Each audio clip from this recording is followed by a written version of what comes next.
Uma estranha e inesperada companhia num momento muito difícil. Uma manifestação um tanto perturbadora no local de trabalho. E um tapa na cara, literalmente, desferido por alguém invisível, imaterial. Esses vão ser os 3 relatos intrigantes do meu amigo e irmão Marcos Garré, que nos dá a honra da sua presença. Obrigado por ter vindo, Marcos. Eu que agradeço, e a honra é minha por estar aqui. Mas antes da gente continuar, eu vou te pedir para se inscrever no canal, caso você ainda não seja inscrito, curtir e compartilhar o vídeo com seus amigos, familiares, aquelas pessoas que você sabe que gostam desse tipo de temática. E também vou te pedir para colocar aqui embaixo nos comentários alguma experiência que você tenha tido, vivido, e também, se você não tiver nenhuma experiência, nada para contar, a gente já vai gostar muito de saber de que cidade no Brasil ou no mundo você nos assiste. Marcos, para a gente começar bem rapidamente, eu preciso dizer quem é o Marcos Garré. Quando fui jornalista eu continuo sendo, quando fui repórter na TV Gazeta aqui de São Paulo, eu fiz uns 15 anos atrás uma reportagem sobre jogos de videogame. E uma pessoa que aparecia sempre como nas minhas pesquisas, né, para a gente chamar como especialista para comentar sobre esse tema, era um tal de Marcos Vinícius Garré Chiado. E eu pensei, vou ter que chamar esse cara para entrevista. Fazendo uma história longa, curta, enfim, acabei entrevistando para reportagem e desde então nós nos tornamos grandes amigos, né, Marcos? E então, assim, é isso, ele é um especialista em games e ele vai agora comentar um pouquinho sobre a formação dele, um brevíssimo histórico que te levou a partir, vamos dizer, de estudos e o seu trabalho atualmente, mas sem entrar na história ainda. Certo, eu sou formado em comunicação social, né, com bacharelado em rádio e TV pela UMESP, né, a Universidade Metodista de São Bernardo. Fiz especialização em biblioteconomia e estou há 20 anos na biblioteca da Unifesp. Trabalho como assistente administrativo, lá no contato com os alunos, com docentes, né? E gosto muito, sou um apaixonado pela história dos videogames e dos microcomputadores domésticos, em especial do Brasil. Então por isso que eu resolvi me dedicar a essa pesquisa. Beleza, a gente vai falar um pouco mais pra frente também sobre isso. Marcos, pra gente começar logo com uma pedrada, como anda se dizendo ultimamente. Eu queria que você começasse compartilhando com a gente aquele caso ocorrido com o senhor Gilberto, seu pai, nos anos 60. Conta pra gente no maior detalhamento que você puder, que você se lembrar, para trazer o maior número de elementos possíveis, por favor.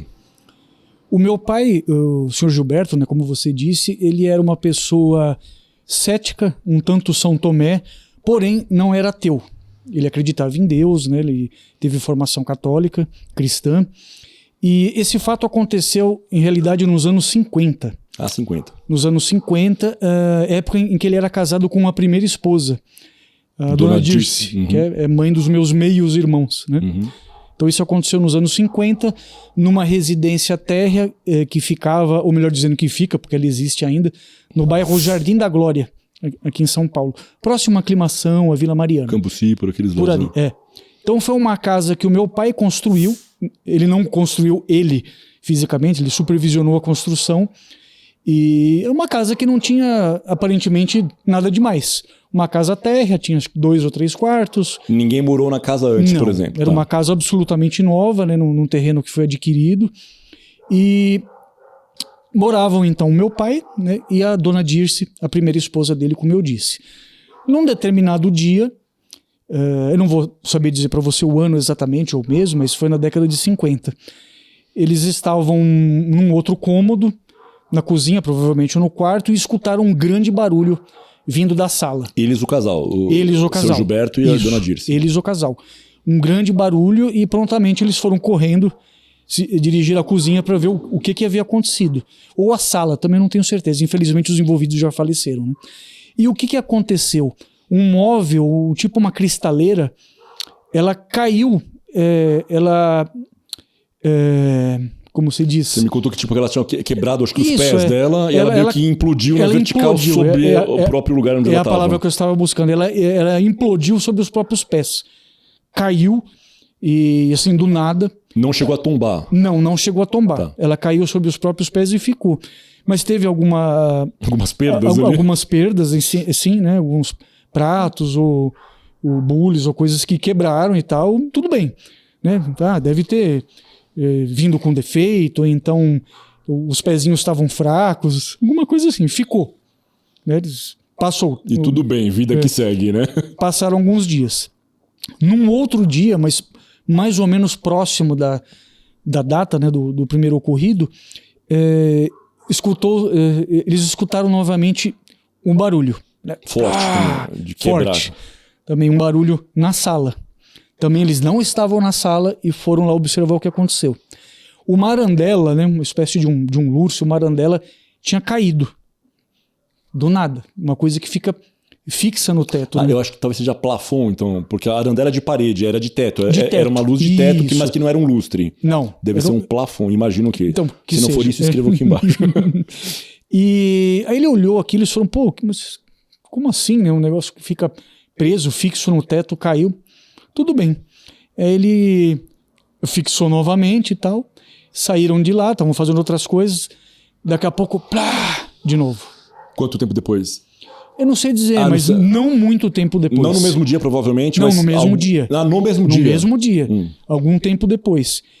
Pois o meu pai voltou lá e eis que ele viu novamente o plafond. E meu pai então disse, né, assim, não gritando, mas de uma maneira mais contundente, poxa, mas que droga, tem alguma coisa aqui nessa casa. E aí, instantaneamente, ele levou um tapa. Nossa. De ninguém, porque não havia ninguém na sala. Levou um tapa do nada no rosto. E a dona Dirce, no outro cômodo, acho que na cozinha, escutou e deu um berro. Ah! Uau. E foi lá ver. Foi correndo na sala e encontrou o meu pai com um vergão no rosto. Uau. Como se alguém tivesse fisicamente dado um tapa no rosto dele. Golpeado mesmo. Golpeado no rosto pelo nada. Nossa. E aí ficou aquela situação, o que é isso, né? O que está acontecendo? Eis então que o meu pai pensou, bom, desisto de utilizar esse plafond, essa arandela, e ficou por isso mesmo. Acho que ele descartou e tudo mais. E houve então uma manifestação física, né? O tapa, o barulho e o vergão. E tanto que a esposa, a dona Dirce, escutou. Curiosamente... Só um pouquinho, eu sei que você vai falar, mas certo. Antes de entrar nesse ponto, você falou que ele era católico de formação e até onde eu sei, o espiritismo sempre foi assim bastante aceito e disseminado no Brasil. Em algum momento você soube que ele chegou a investigar o que poderia ter sido ou não? Não se falava muito, enfim, não tinha acho que ainda essa coisa mais ecumênica, que as pessoas participam e conhecem mais de uma religião, então ele não chegou a ir atrás para ver o que poderia ter sido isso. Não chegou, né? O meu pai era português, né? Meus avós eram portugueses, então é de tradução cristã, né? Sim, de tradição católica. É. E ele acreditava em coisas de espírito, tudo, mas era o São Tomé. Só acreditava vendo. Então, nunca, que eu saiba pelo menos, nunca investigou, mas ele já faleceu, infelizmente, né? E não investigou, ficou por isso mesmo. Tanto que o que eu ia complementar é que antes do episódio não houve nada e depois do episódio não houve nada. Foi realmente esse tapa no rosto e a cristaleira que cedeu sobre os próprios pés, sobre o próprio peso, né? Sim. E ficou, o tempo passou, a casa ficou lá, o meu pai se separou da dona Dirce, depois ele casou com a minha mãe, né? Eu sou filho único do segundo casamento e a casa continuou lá, outras pessoas moraram, ela foi alugada, ela se encontra alugada no momento, inclusive, e nada aconteceu. Não é mais da família? Não, é da família ainda, é da família ainda, mas ela está alugada. Um outro episódio que é muito importante, eu não posso deixar de citar, eu não sei se ele aconteceu antes ou depois, eu não sei dizer. Quem tá morando lá agora sabe? Não sabe. Não sabe, não. E vocês não pretendem contar? Não. Se você estiver assistindo, não sabe. Bom, não sei se a gente vai pôr ou não a imagem que o Marcos mandou pra gente, mas enfim. Acho que a pessoa não vai reconhecer também, é muito pouco provável que ela esteja assistindo. Então vocês vão ver as imagens. Então, como eu estava dizendo, o primeiro filho do casal, né, dele e da dona Dirce, o Gilberto Júnior, aos 4, 5 anos de idade, ele morreu atropelado. Poxa vida. Ele morreu atropelado por um motorista bêbado, cujo pai era influente, era político, era industrial, um figurão, e ficou por isso mesmo. Não foi preso. O menino, ele não foi exatamente atropelado, ele foi esmagado por um poste, tipo um poste desses de ônibus, que tem um motorista embriagado, bateu no poste, o poste caiu em cima do menino e matou na hora. Poxa vida. E eu não sei se foi antes, se foi depois, provavelmente na mesma época. Então não sei se uma coisa pode estar ligada à outra. Conectada a outra ou não, necessariamente. Poxa vida, pesado. Marcos, eu queria que, agora viajando no tempo, né, para um tempo muito mais recente, comenta também com o maior detalhamento e profundidade possível o fato ocorrido com você na biblioteca onde você trabalha, da universidade. Certo, eu trabalho na biblioteca da Unifesp desde 2004, quando eu passei no concurso público. 20 anos já. Exato, é uma biblioteca relativamente grande, com bastante circulação de discentes, docentes, pesquisadores externos, pessoas que vão simplesmente para usar o espaço, para ter alguma reunião, às vezes usar a internet. E é uma biblioteca da área de medicina. A Unifesp ela ministra cursos de medicina, enfermagem, fonoaudiologia, tecnologias, né, oftálmica, tecnologia informática em saúde. E ela a Unifesp está intimamente interligada ao Hospital São Paulo. Uhum. Então é como se ele fosse um hospital universitário. Né, os professores passam atendendo pacientes, os alunos acompanham, tem os residentes, tudo. Então já tem uma certa aura ali, uma certa mística de pessoas morrem. Né? Uma diretora da biblioteca já se aposentou, né, a Maria Elisa. Ela viu uma vez o que seria, né, o que teria sido um fantasma de uma moça, uma senhora com uma saia rodada, daquelas saias grandes, né? Eu não sei o nome exatamente. Assim, ela ficou sozinha uma noite após o expediente e viu.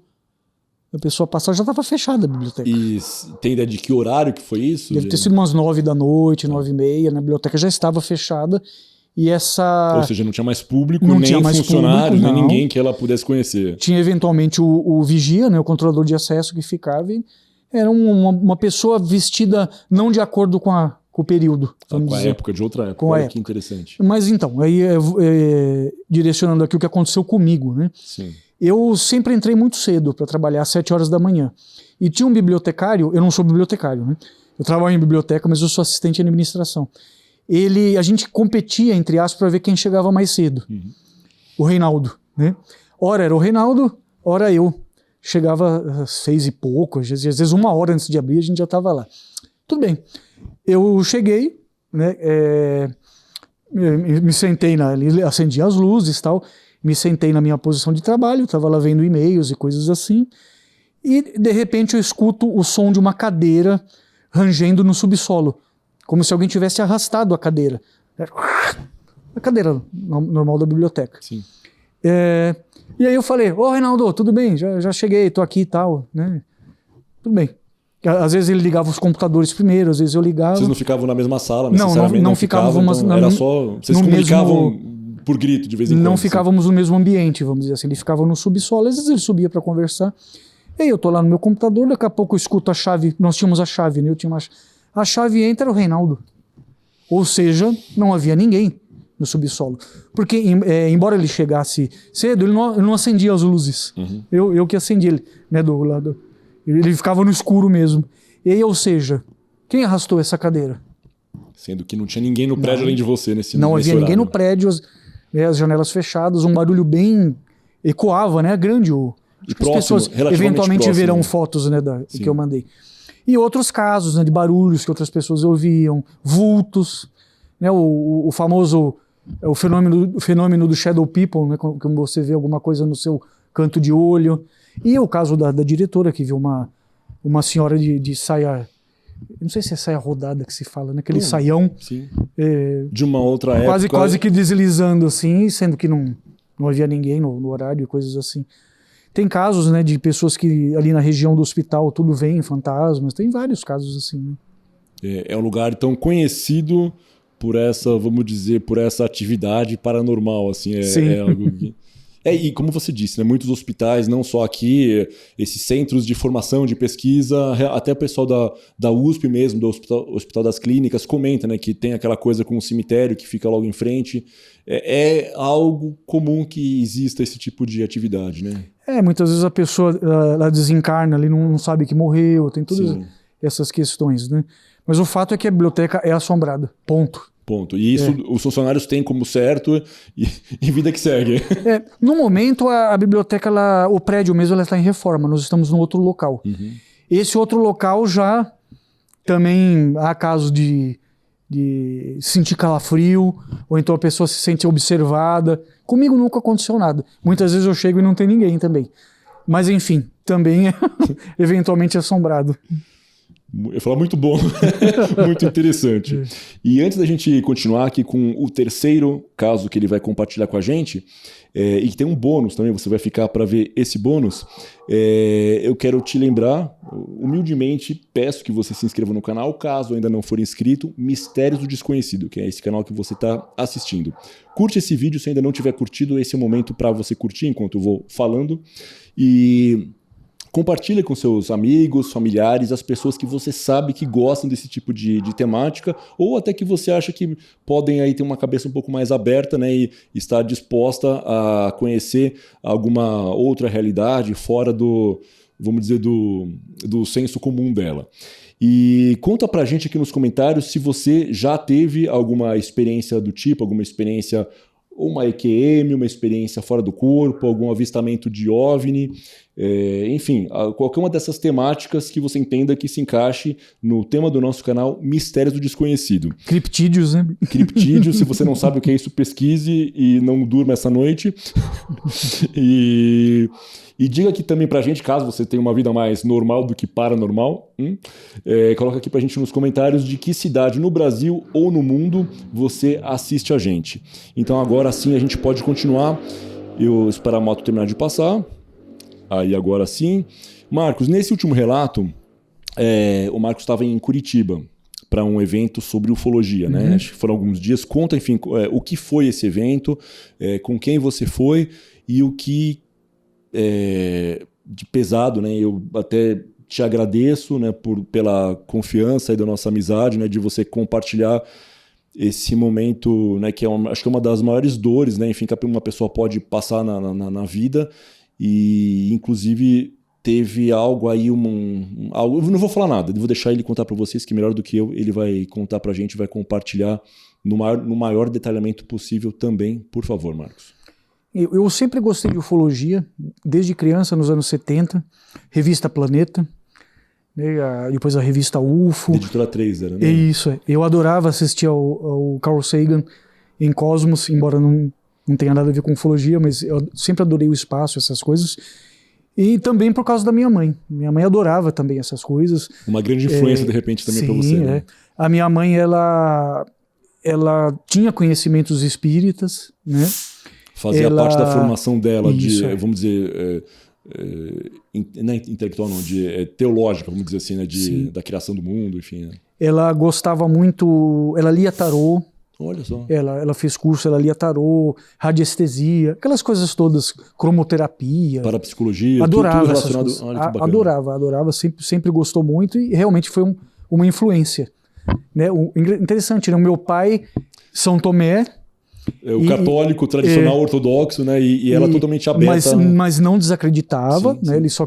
Ele só acreditava vendo. E ela já meio que acreditava em tudo como eu. Eu acredito em todas essas coisas, eu adoro, né? E aí, eis que nós ficamos sabendo, em 1995, que em Curitiba haveria um evento de um grupo ufológico muito grande, que inclusive estava ligado à revista UFO.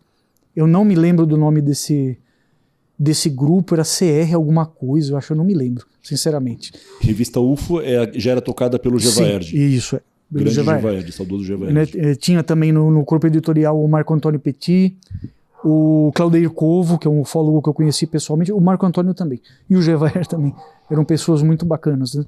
E aí eu falei, poxa mãe, vamos até o evento, né? Vai ser muito bacana, vamos lá em Curitiba e tal. Aí vamos. Meu pai falou, não, eu não vou, vão vocês, né? Morávamos eu, ele e a minha mãe, né? O meu padrinho, o tio Zé, que era meu tio de criação, ele já havia falecido. Aí falou, vamos de avião. Aí compramos a passagem, compramos o ingresso, animados para ir. E um detalhe interessante, uns 3 ou 4 dias antes, 5 talvez, ela começou com uma dor no braço. Uma dor meio estranha, tal no braço, e toma um remedinho aqui, outro ali. Que idade ela tinha? Passou. Ela tinha 67 anos. E passou. Aí fomos, né? No dia até o voo era bem cedo, ela odiava acordar cedo. Ela tinha que ter comprado cedo, né? Aí fomos, né? Fomos bem animados, chegamos lá já no primeiro dia, na chegada já tinha evento. Aí nós fomos e eu percebi que ela estava assim, um pouco cansada. Sabe, um pouco cansada, assim, meio... acordou cedo, viagem, sim, tudo. E tudo bem, passou o primeiro dia, foi extremamente legal e tudo mais. Eram palestras, assim, ia ter vigília também? Palestras, vendas de alguns itens, ela até me deu uma camiseta. Ia ter vigília também? Não, acho que vigília não teve. Era mais um congresso, assim, um encontro. Isso, com convidados nacionais e internacionais. Foi organizado também, foi realizado na sede da Rosa Cruz, lá em Curitiba, né? Aí veio o segundo dia, também teve palestras e tal, aí nós fomos, e minha mãe, eu não tô me sentindo muito bem, eu tô muito cansada. Eu olhava para ela, assim, na palestra, ela assim, com sono, cansada, eu vou voltar pro hotel. Tudo bem. Aí fiquei até o final, depois eu peguei um ônibus, aí voltei, cheguei no hotel. Ela foi antes que você? Foi nesse antes. Dia ela retornou antes? Ela retornou antes, no segundo dia do evento. Aí eu cheguei, né, bati na porta do quarto, tal, entramos. Como é que foi? Foi legal, aconteceu isso, aconteceu aquilo. Aí era já no fim da tarde. Ela falou, vamos pedir alguma coisa para comer no quarto? Que no primeiro dia nós comemos no hotel, mas lá no restaurante.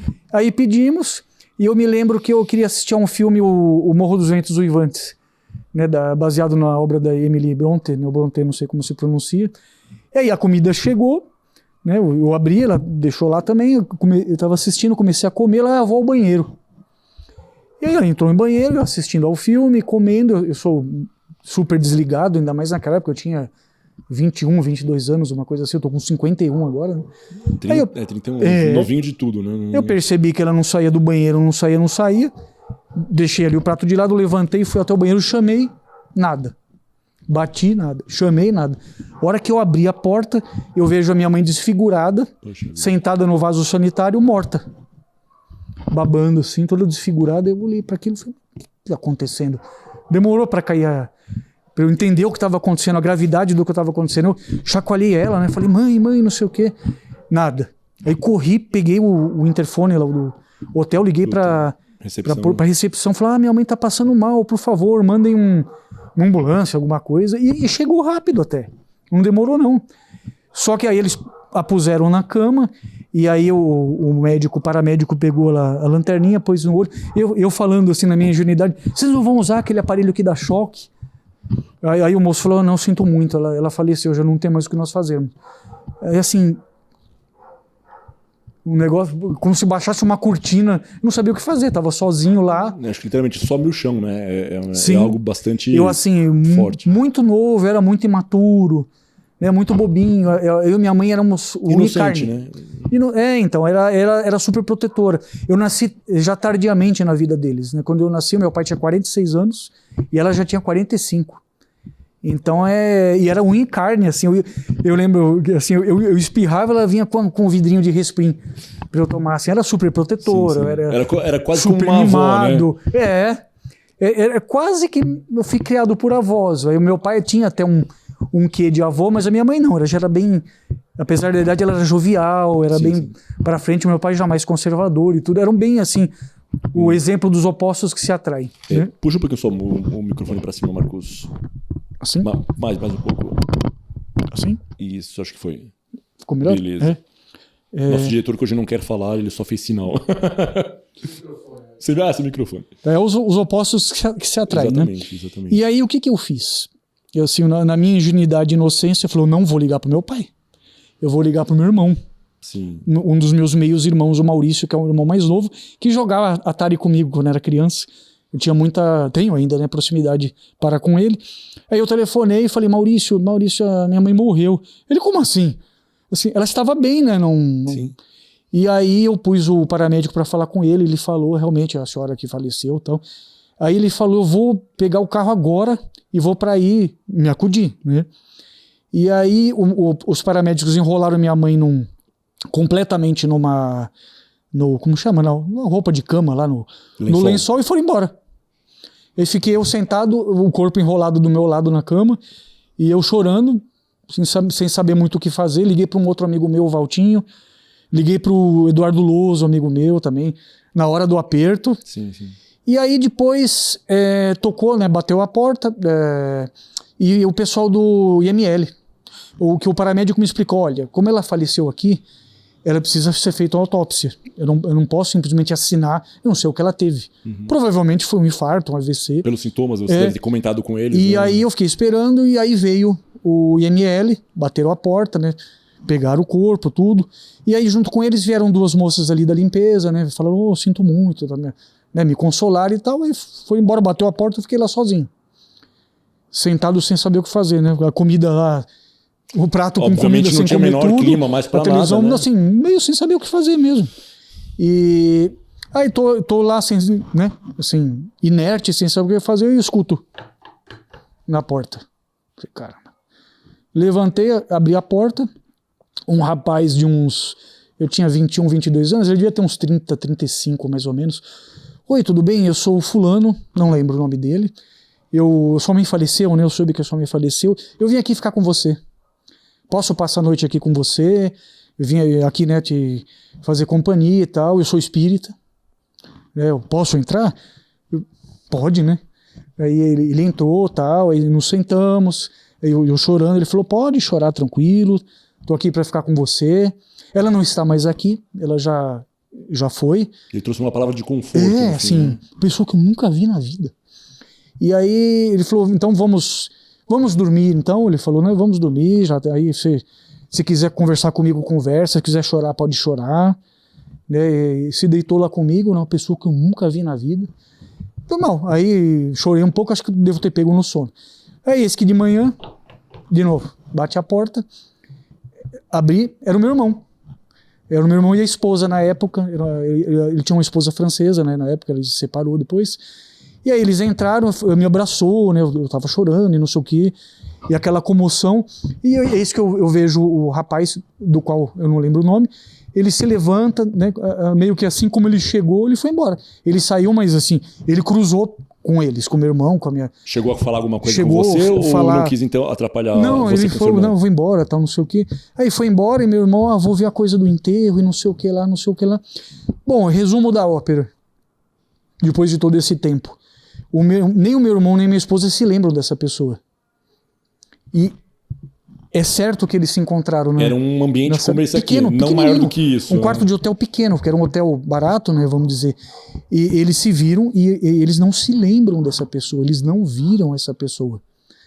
Então, eu acho que era um anjo da guarda, ou um espírito, alguma coisa que foi me acudindo no momento que eu mais precisei.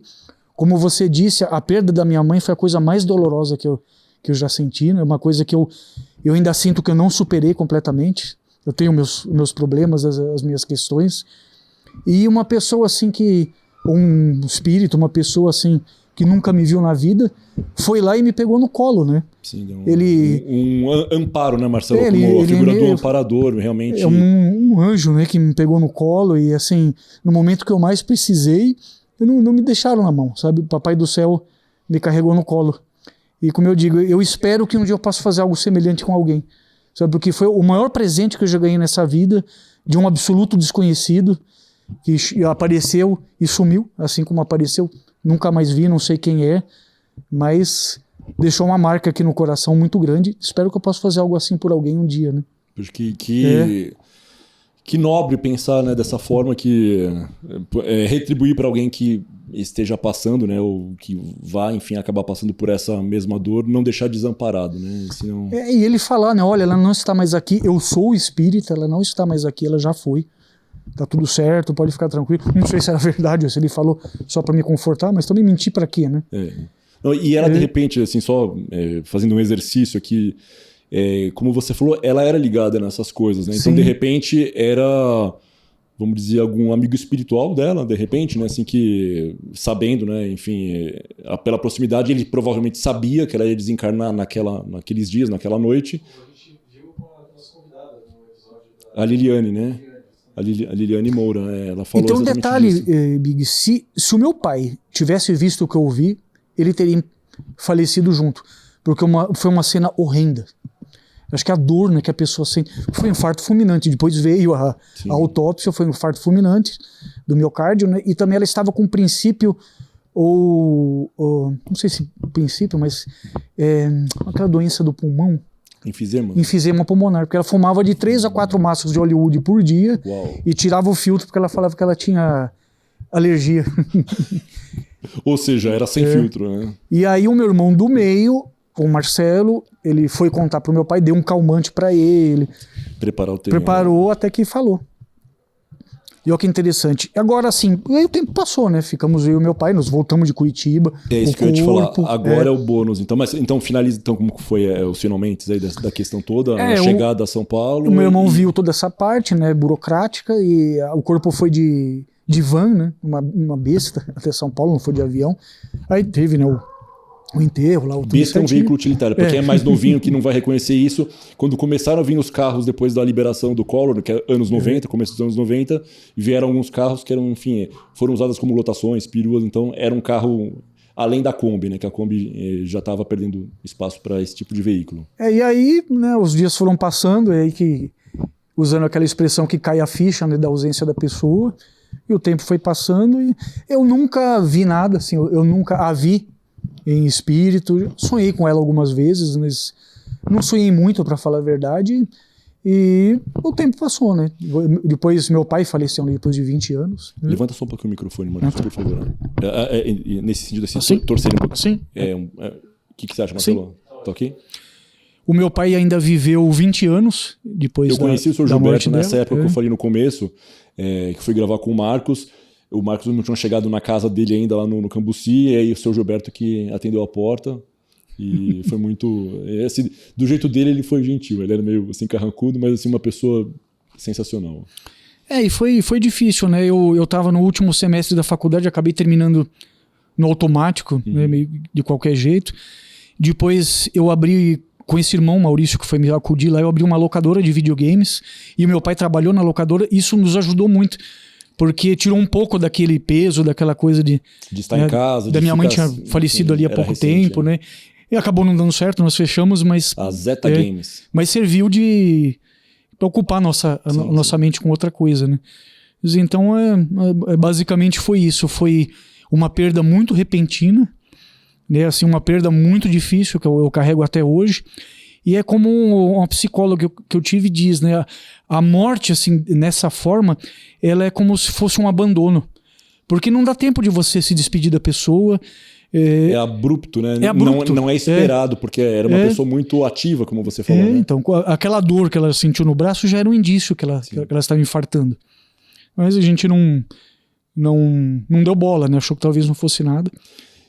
E essa história tem um bônus, vamos dizer assim, que foi algo que você constatou quanto tempo depois, enfim, conta do relato de um dos palestrantes que estava participando do evento. Quanto tempo depois você percebeu algo estranho? Enfim, não tem relação com a morte da mãe dele, mas é algo também estranho que aconteceu nesse evento aí de ufologia. No segundo dia do evento, foi o dia da morte da minha mãe, ela já tinha ido embora. Houve uma palestra de um abduzido, um contatado, que era um caminhoneiro na época. Eu não me lembro do nome dele. Era um rapaz magro, assim, devia ter uns 40 anos, assim. E ele foi abduzido, ele contou a história dele. Ele disse que ele recebeu um implante, como é de costume, né, nos casos de abdução, e os alienígenas, inclusive, observavam tudo o que ele observava, controlavam, entre aspas, o que ele podia, o que ele não podia dizer. Ele falou isso na palestra. E houve várias perguntas, um monte de coisa, e no fim da palestra, as pessoas foram lá conversar, pedir autógrafo, e eu fui pedir para que ele tirasse uma foto comigo. Na verdade, eu queria tirar uma foto dele. Não foi uma foto comigo, eu tirei a foto. E eu pedi, né? Eu falei, olha, fulano, eu posso tirar uma foto sua e tal? Ele pode, né? Assim, na verdade, inicialmente ele ficou meio assim, sabe?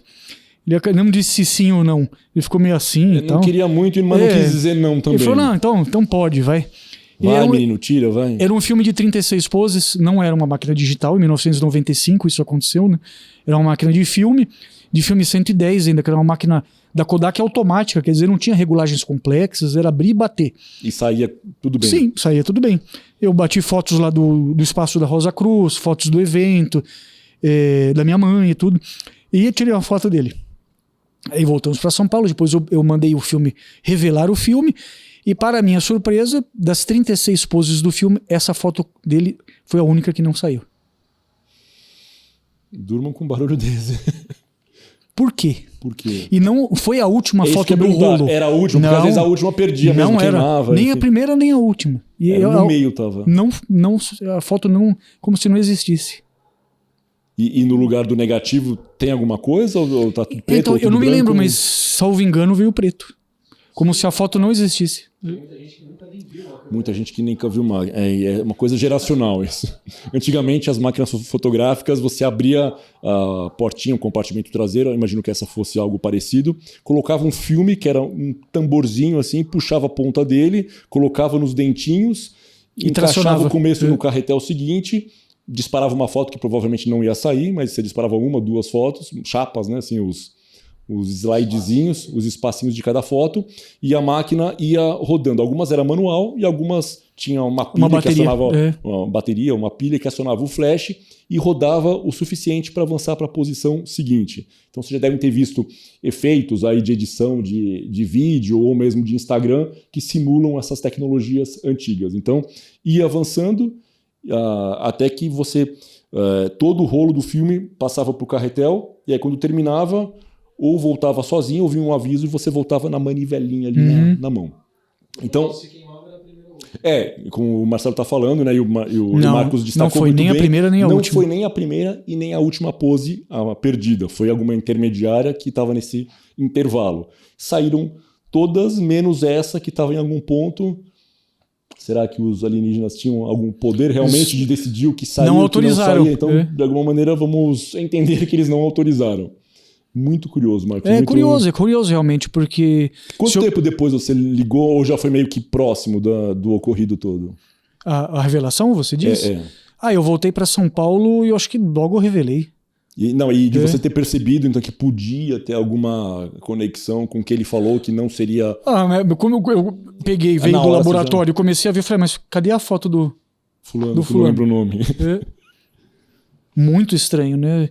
Se eu me lembro bem, a foto, inclusive, o flash acionou direitinho, porque era dentro, né, era um lugar fechado, era um ambiente mais controlado, inclusive. Sim, é realmente bizarro, para não falar outra coisa.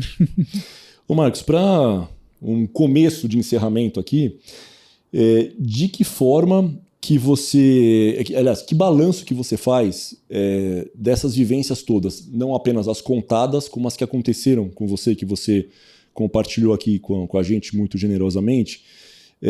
E de que maneira que elas te afetaram ou ajudaram a formar, a moldar a visão que você tem do mundo, da espiritualidade, de Deus? O que você pode dizer para a gente em que você acredita e que impacto essas vivências todas tiveram nisso?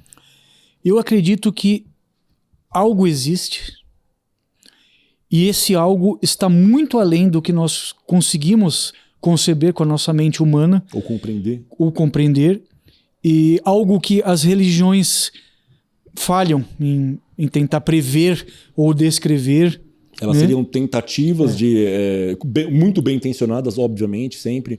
Seriam tentativas de descrever ou de prever, ou algo que é ou explicar para a nossa compreensão humana, para o nosso cérebro humano, não é entendível, vamos dizer assim. Nós não conseguimos. Muito além. Com o perdão do trocadilho, está muito além. Entendeu, Marcelo? Se é Deus, se são deuses, se são seres interdimensionais, não sei. É algo que eu acho que nós não conseguimos conceber, não conseguimos nem chegar perto, né? Mas certamente existe algo, então. Eu acho que algo existe. Acho não, eu tenho certeza de que algo existe.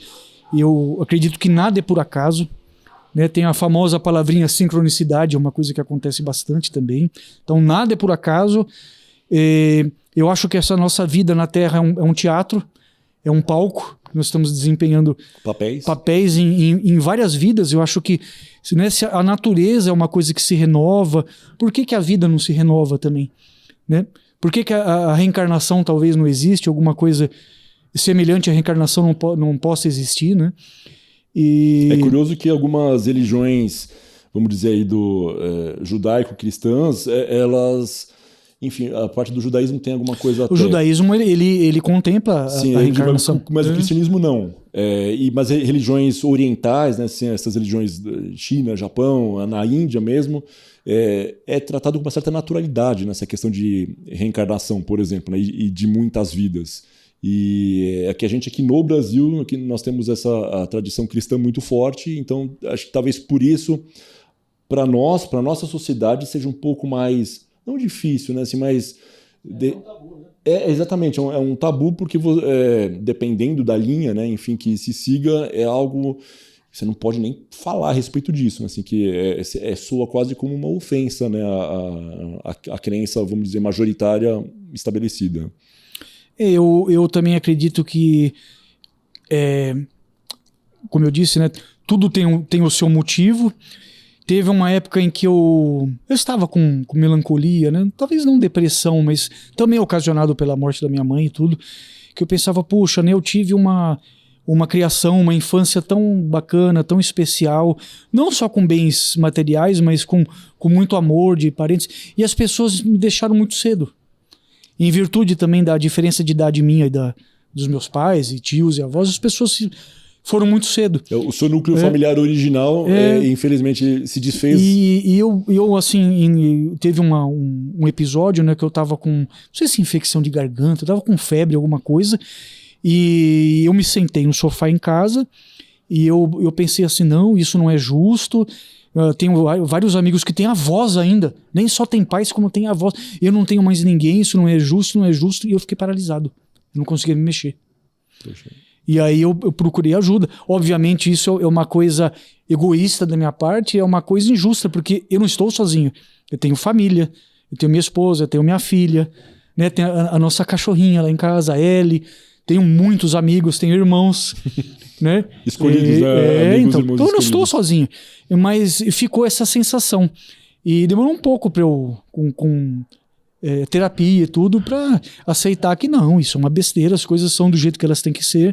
Se eles foram embora, né, o meu padrinho especial, que era irmão de criação da minha mãe, ele era um órfão que foi... Ele era agregado à família, ele sim, não era ele era da meu tio família e foi de meu sangue. padrinho, ele morava conosco, era um segundo pai para mim.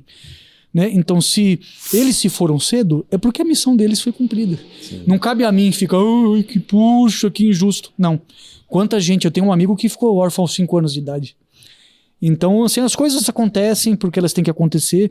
Eu acredito que eu irei revê-los em alguma forma, em algum lugar. Tenho plena certeza que isso vai acontecer, que há algo mais. Então, sim, né? A morte da minha mãe, a morte do meu padrinho cedo, depois do meu pai, né? Assim, as experiências foram, né, moldando, como você disse. Eu sempre achei o espiritismo interessante. Isso que eu ia te perguntar, se você buscou amparo em alguma religião, e aí, então você está eu fui batizado, eu fiz primeira comunhão, mas não crisma. Então, assim, católico não praticante, né? Mas eu gosto muito de espiritismo. Eu li alguns livros a respeito. Eu acho muito interessante, né, da causa e efeito, todas aquelas coisas, que a Terra, o nosso planeta, seria um planeta de provas e expiações, que aqui é um planeta em que o mal ainda, infelizmente, prevalece, mas... Então, eu quero acreditar que não prevalece, mas tem um poder, tem um poder grande, né? Assim, E, então eu gosto muito, eu acredito, né? Eu assim, eu não vou dizer que eu nunca vi nada. Teve esse caso da biblioteca que eu relatei, né? Às vezes um vulto, alguma coisa, ou algum sonho, alguma coisa estranha, a gente tem, né? Uma vez, eu não sei se eu tive um desdobramento astral, uma viagem astral ou não, mas eu sonhei, né, que eu estava voando, sobrevoando assim, um castelo, umas coisas, era muito perfeito, era muito real. Faz muito tempo isso. Vou fazer isso, você nunca tinha me contado também. Eu me lembrei esses dias. Marcelo, só fazendo um comentário, o Alexandre Pereira, do canal Dimensão Mental, que esteve aqui, ele, acho que a Liliane Moura também falou em off, que sonhos em que você está voando, em geral não são sonhos, realmente tendem, a chance maior é que seja realmente... Assim, eu via um castelo, assim, eu falava, puxa, mas como esse sonho tá perfeito, assim, muito real, muito. Mas isso só uma vez, né? Às vezes parece... Ó, Marcelo, pareceu um negócio no... Deu tchutcha. Mistério desconhecido. Que às vezes são, inclusive... a sensação que você tem é que eles são mais reais do que a realidade mesmo, né? Sim, assim, super real, né? Impressionante. Essa vez só eu tive... Quanto tempo faz? Você tem ideia? Deve fazer uns 15 anos, mais ou menos. Faz tempo, né? Faz bastante tempo. Mas que junta tudo isso, te dá junta a presença que veio te encontrar nesse momento difícil, enfim, os relatos do seu pai, o que você viu, testemunhou por você mesmo na biblioteca... E fé. Eu também tenho fé, além de tudo. Não bastou ter vivido e experimentado em primeira pessoa, tem o elemento fé também. Eu tenho fé e tem aquela máxima, né? Pra que tudo isso que a gente vive se a morte fosse um apagar de um interruptor? Ficou tudo preto. Breu total, né? Qual o sentido de a gente vivenciar tudo isso e conhecer tantas pessoas e tudo Passar mais? por tantas experiências, sentimentos, emoções. Eu acho que, uma vez eu li em algum lugar, eu acho que nós não somos filhos do carbono só. Tem mais gente por trás aí, tem alguma força criadora, né? Que legal. E falando em força criadora, ó, o cara que pega os ganchos no ar. O Marcos, ele produz muitas coisas, né, como eu falei no começo, né, desse nosso papo, no mundo dos jogos eletrônicos, dos games. Marcos, fala um pouquinho dessas iniciativas aí do mundo dos games, que inclusive tem relação com essa temática aí de discos voadores, ufológicas. Você sabe do que eu tô falando, dos dois que eu tô falando, né? Por favor, fala aí, vende seu peixe, aproveita. O videogame, ele foi, para quem teve o prazer, né, e a sorte, né, de vivenciar a chegada dos videogames ao Brasil e dos primeiros microcomputadores domésticos também, no fins dos anos 70, início dos anos 80, foi um privilégio para nós. Era um brinquedo, né, vamos dizer, uma forma de diversão e entretenimento que não existia, que não foi passada de pai para filho, e de repente ela surgiu. De repente você não somente assistia a televisão, mas você controlava a televisão. Objetos que se manifestavam ali na televisão você controlava.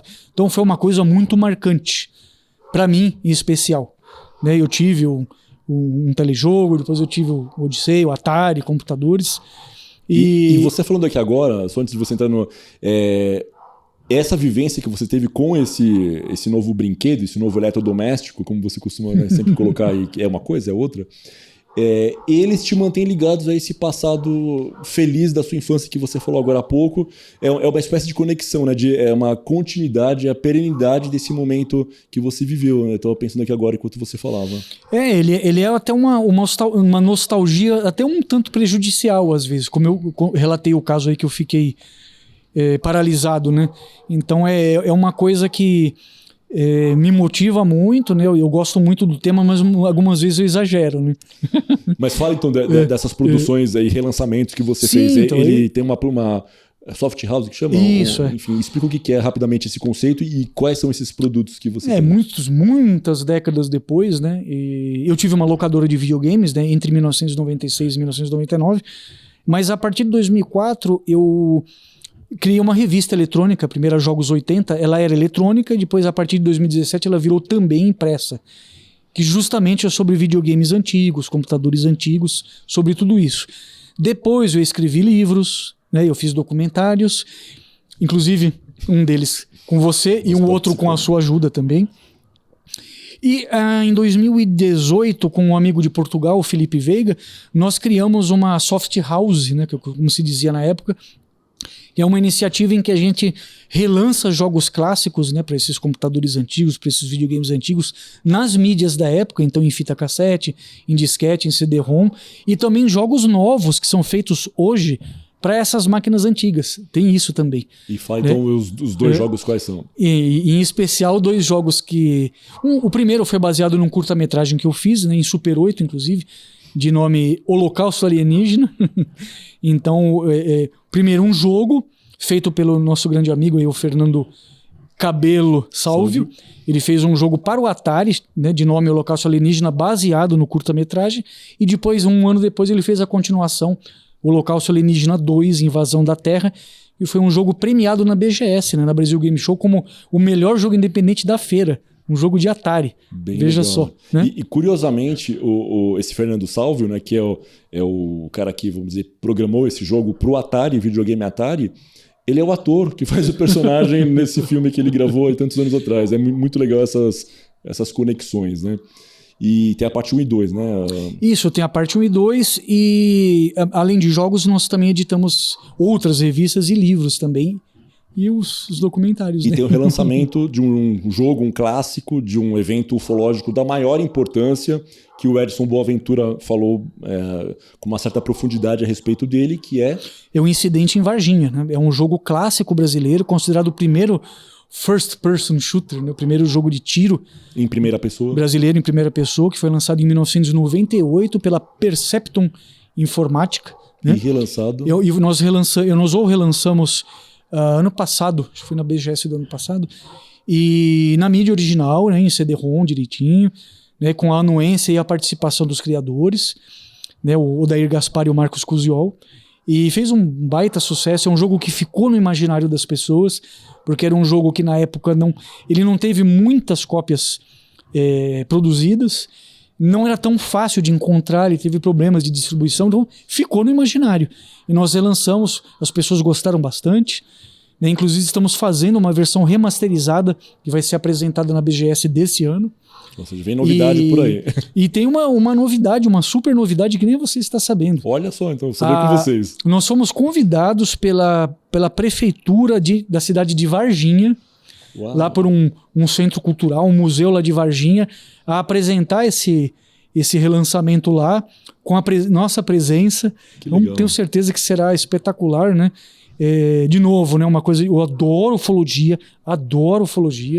desde criança, anos 70. Né? É algo que você vai carregar aí para sempre. Tem uma biblioteca bem razoável de ufologia, de ficção científica, terror, paranormalidade, que eu gosto também.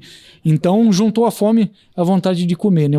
Ambos os Holocausto Alienígena, mas o Incidente em Varginha. E aproveitando aí o nosso público, que você tem esse pezinho nos games, a pessoa que não conhecia seu trabalho, né? Como que ela pode te encontrar aí nas redes sociais, no site, se ela quiser adquirir um desses jogos, ou todos eles, enfim, como que ela faz? A aquisição de produtos, né, jogos, livros ou mesmo documentário é no site da Bitnamic, que é essa iniciativa com o Felipe Veiga. Vai estar aqui embaixo na descrição. Na descrição, Bitnamic, né? O documentário Loading, nossos primeiros jogos de computador, ele pode ser adquirido via Hotmart. Também, né? Que é como se fosse um curso ali com todos os capítulos, comentários das pessoas, enfim, que foram entrevistadas, com entrevistas estendidas e tudo mais. A Jogos 80, a versão em PDF é grátis, né? O link também estará aqui na descrição. E o primeiro documentário, 1983, o ano dos videogames no Brasil, está no YouTube, no canal da 04 Mídia, do meu parceiro Arthur Palma, que realizou comigo o documentário. Só colocar no Google 83 videogames e ano, é o primeiro link que aparece. E uma parte sensacional é que na abertura desse documentário tem o som muito característico de um hit dos anos 80, que é Space Invaders, os invasores do espaço, para fazer um link aí com com essa coisa dos ETs que sempre estiveram, acho que como um elemento de fascínio para a humanidade, né, Marcos? Sim, eis um outro tópico aí que eu tenho certeza que existe também, e não só uma ou duas civilizações, mas diversas civilizações no nosso universo e universos paralelos também. Uau, e isso é tema para um próximo programa.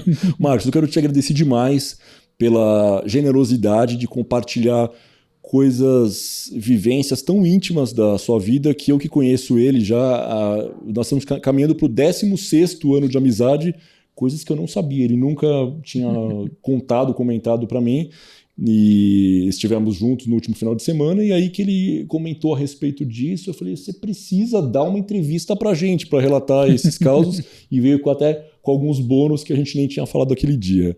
Muito obrigado por ter você aqui, deixa aí as suas palavras finais para quem está assistindo a gente, para quem passou por algo parecido, enfim. Olha, eu que agradeço, Big, agradeço ao Marcelo também, essa possibilidade de falar, né? E eu acho que... Eu não sei se é exatamente isso que aconteceu, nem sei se eu sou merecedor, imagino que sim, mas eu acho que nós precisamos, e não algo imposto, porque alguém quer que você faça, mas nós sermos melhores a cada dia.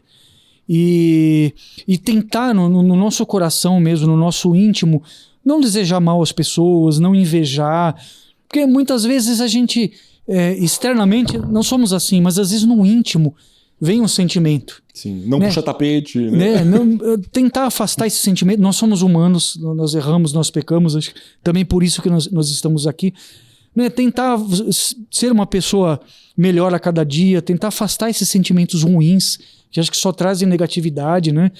E quem sabe, né, vocês que estão assistindo ao programa, se passarem por um momento assim difícil, quem sabe não aparece um rapaz de 30 e tantos anos do nada. Um amparador para te ajudar nesse momento. Um anjo da guarda, ou um espírito, um amparador para te ajudar no momento que você mais precisar. E por que não você não ajudar alguém no momento que essa pessoa mais precisar?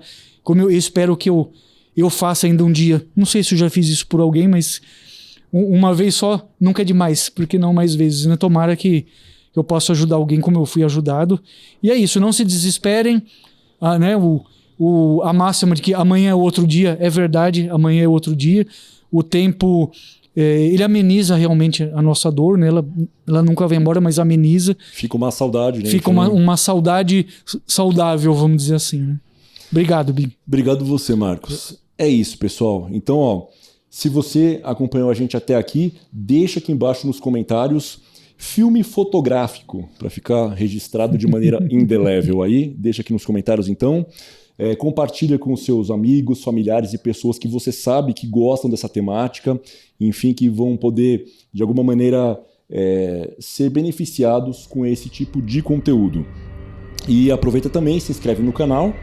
E é isso. Beijos e abraços a todos e até o próximo vídeo. Tchau, pessoal. Valeu. Vida longa e próspera.